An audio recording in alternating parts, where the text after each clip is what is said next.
जय मसीह की प्रिय विश्वासी भाई एवं बहन, प्रभु यीशु का हम धन्यवाद करें एक और आनंद से भरे सुंदर दिन के लिए। हमारा प्रभु, हमारा परमेश्वर मनुष्य के जितना निकट रहता है, इतना और कोई प्राणी हमारे निकट नहीं है। और उसके निकटता में कोई कठिनाई नहीं है कि परमेश्वर को कोई दूरी रोक नहीं सकती, कोई और बाधा उसे हमसे दूर नहीं कर सकती। जीवित प्राणियों के लिए एक दूसरे के साथ होना, पहुंचना, इसमें बहुत सारी कठिनाइयां, दुश्वारियां हैं। अक्सर परमेश्वर पर विश्वास करने वालों से एक सवाल पूछा जाता है, क्या आपने कभी परमेश्वर को देखा है? अगर आप एक भक्त हैं और परमेश्वर की भक्ति करते हैं, उसकी आराधना करते हैं और उसका प्रचार भी करते हैं, तो कुछ लोग शायद आपकी परीक्षा लेने के लिए या वे स्वयं भी खोजी हैं और ये जानने के लिए क्या आपने परमेश्वर को देख लिया है, ये सवाल करते हैं। ये सवाल स्वामी विवेकानंद भी हर एक से पूछा करते थे और इसका जवाब दुनिया में लोगों ने तरह तरह से दिया है।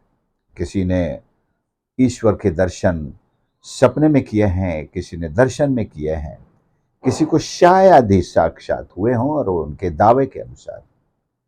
लेकिन बाइबल ये कहती है कि परमेश्वर को कभी किसी ने नहीं देखा। तो भी एक शख्स है जिसने न सिर्फ परमेश्वर को देखा, बल्कि उसने ही परमेश्वर को प्रकट भी किया और वह स्वयं परमेश्वर होते हुए मनुष्य भी बनकर इस दुनिया में आया है। परमेश्वर को अपनी संपूर्णता में, अर्थात उसके पूरे वैभव में, व्यक्तित्व में, उसकी सामर्थ्य में, उसकी पूरी महिमा और नूर के अंदर तो किसी ने नहीं देखा है। मैं मनुष्यों की बात कर रहा हूं। मनुष्यों के लिए यह दृश्य जानलेवा है। फिर भी बहुत से लोगों ने सपनों में जरूर ईश्वर को देखा है, दर्शन में जरूर ईश्वर से बातें की हैं, उसकी आवाज सुनी है। लेकिन इस सवाल का मैं क्या जवाब दूं कि क्या मैंने ईश्वर को देखा है? तो प्रभु यीशु इसका जवाब भी देते कि हाँ। उन्हें अपने एक शिष्य को जवाब देते हुए कहा, जब उसने कहा कि हमें पिता को दिखा दे। जिसने मुझे देखा है उसने पिता को देखा है। जिसने प्रभु यीशु को देखा है उसने स्वर्ग के परमेश्वर को भी देखा है, पिता को भी देखा है। और क्या, अब सवाल यहां तक, क्या आपने प्रभु यीशु को देखा है? भूल जाएं पहले उस सदी की बात जब चेले उसके साथ रहा करते थे, रात दिन उसके साथ चलते उठते बैठते थे, उन्होंने तो देखा है यीशु को। लेकिन उसके 2000 साल बाद आज तक क्या किसी ने कोई ऐसा दावा किया है कि हाँ, उसने प्रभु यीशु को भी देखा है? तो ऐसे दावे आते रहते हैं, लोग कहते हैं, पर फिर वही बात है कि उन्होंने सपने में, अपने विजन में, दर्शन में प्रभु यीशु को देखा। साक्षात ईश्वर आमने सामने खड़ा हो जाए अपने संपूर्ण वैभव में, ये तो किसी ने नहीं देखा है, क्योंकि मनुष्य उसको देखकर जीवित नहीं रह सकता। वो इतना बड़ा, इतनी बड़ी सामर्थ है, इतनी बड़ी उसका रोशनी है, वैभव है और इतनी उसकी संपूर्णता है कि मनुष्य उसके सामने नहीं ठहर सकता। लेकिन हाँ, एक बात यह भी है कि जिन्होंने उस पर विश्वास किया है बिना देखे, वो इसी तरह चलते हैं मानो उन्होंने अपने प्रभु परमेश्वर यीशु को देख लिया है। तुमने अनदेखे ईश्वर पर विश्वास किया है मानो देखते हुए। प्रेरित पौलुस भी बात को अनेक पदों से बताता है, पुराने नियम से भी हम जानते हैं, और अनेक भक्तों ने भी सपनों में, दर्शनों में ईश्वर के दर्शन किए हैं। साक्षात यहां तक कि मूसा ने भी नहीं किया है। परमेश्वर केवल अपनी महिमा उस पर प्रकट करता था, उससे बात भी करता था, उसकी आवाज उसे सुनाई देती थी और उसने चाहा भी कि वह परमेश्वर को देखे, तो परमेश्वर से अपने संपूर्ण वैभव को उस तरह साक्षात उस पर प्रकट नहीं किया है। अगर दूसरे धर्मों में भी लोग दावा करते हैं तो वहां भी बात यही है। अगर कोई अवतार है तो वो सबसे पहले अपने आप को सीमित करके ही अवतार लेता है। उसका जो भी संपूर्ण ईश्वरत्व है उसको वो रख करके धरती पर एक छोटे रूप में आते हैं।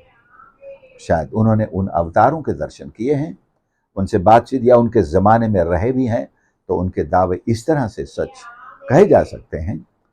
यीशु मसीह भी देहधारी होकर आए, एक अवतार के शब्द में हम इस्तेमाल कर सकते हैं, लेकिन देहधारण शब्द बाइबल में लिखा है। लेकिन उसके ज़माने में लोगों ने उनको भी देखा, परंतु प्रभु यीशु स्वयं कहते हैं उन्होंने अपने आप को शून्य कर दिया।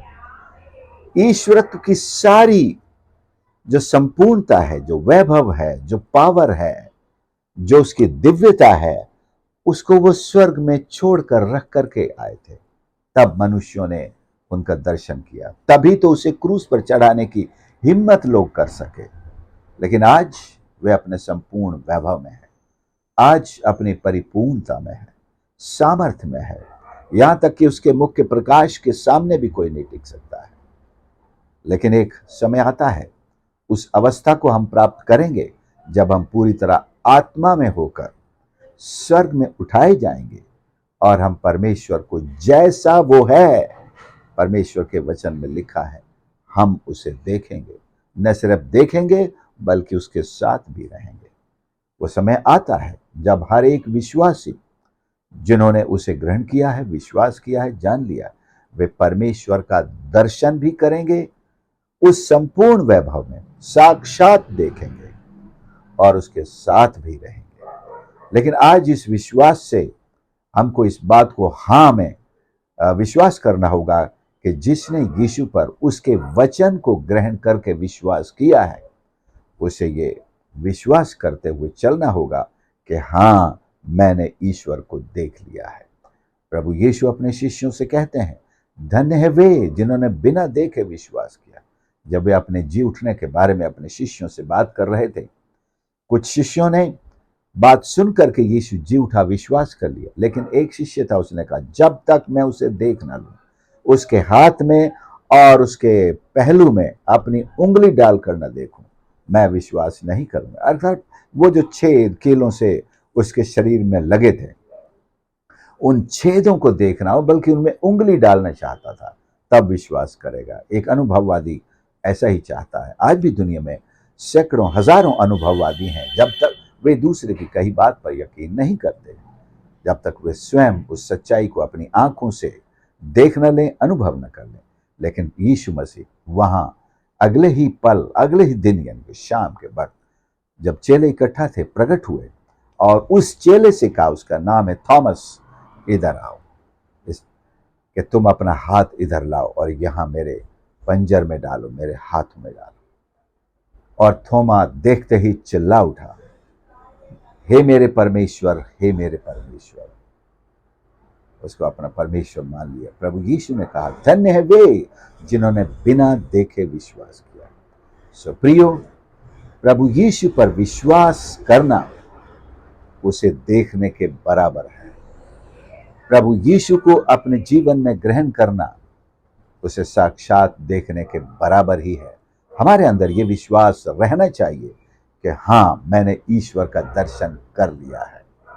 अब कोई आपसे उसके व्यक्तित्व का वर्णन करने के लिए कहे, तो उसके व्यक्तित्व में मटेरियल और इमटेरियल दोनों चीज प्रभु यीशु के व्यक्तित्व में हम कह सकते हैं।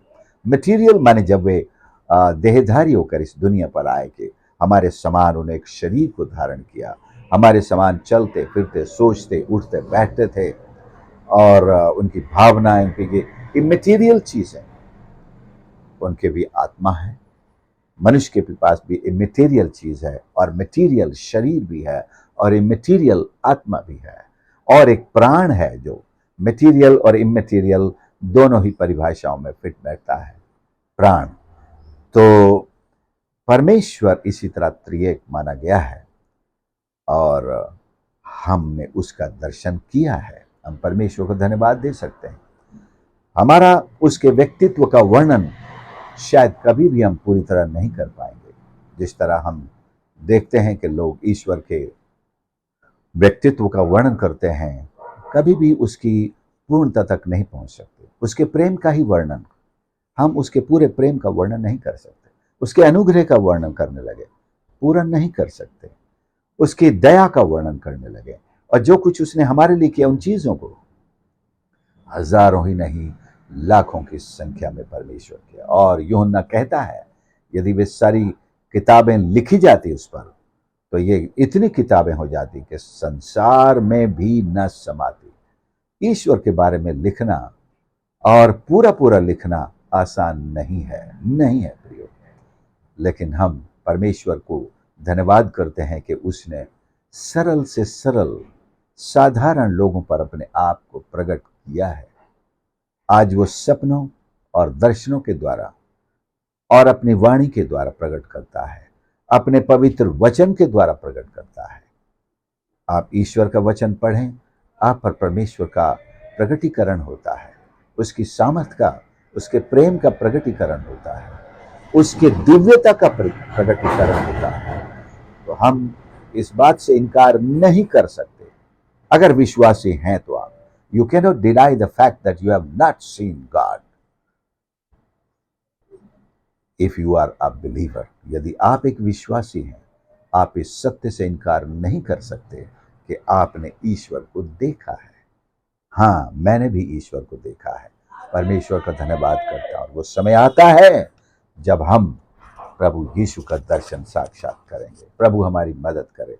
प्यारे प्रभु, हम धन्यवाद करते हैं इस पवित्र वचन के लिए, इस दर्शन के लिए, इस खुलासे के लिए कि आप आज भी हर विश्वास करने वाले के लिए दर्शनीय हैं, बातचीत करते हैं उनसे, अगुवाई करते हैं उनके, बल्कि हाथों को थाम कर ले चलते हैं। प्रभु, आपके इतने बड़े प्रकटीकरण को हमने अपने जीवन में देखा है, जाना है, न सिर्फ सुना है दूसरों के द्वारा, बल्कि हमने स्वयं अनुभव किया, जाना है। धन्यवाद करते हैं अपने आप को हम पर प्रकट करने के लिए। हर एक सुनने वाले को आशीष कर। यदि आज भी कोई इस सवाल की खोज में है कि वो भी ईश्वर को देखना चाहता है, परमेश्वर उनकी आंखें खोल दे, उनके मनों को खोल दे और उन पर ये प्रकट कर दे। और परमेश्वर आपका अनुग्रह हो, उनके दर्शन में, उनके स्वप्न में भी अपने आप को प्रकट कर। धन्यवाद के साथ ये प्रार्थना प्रभु यीशु के नाम से मांगते हैं, आमीन। प्रभु आप सबको आशीष करें। इस संदेश को सुनने के लिए जरूर इसे दूसरों के साथ भी शेयर करें, और परमेश्वर हम सबको अपनी अगुवाई में निरंतर आगे लेकर चलता है। God bless you my friends.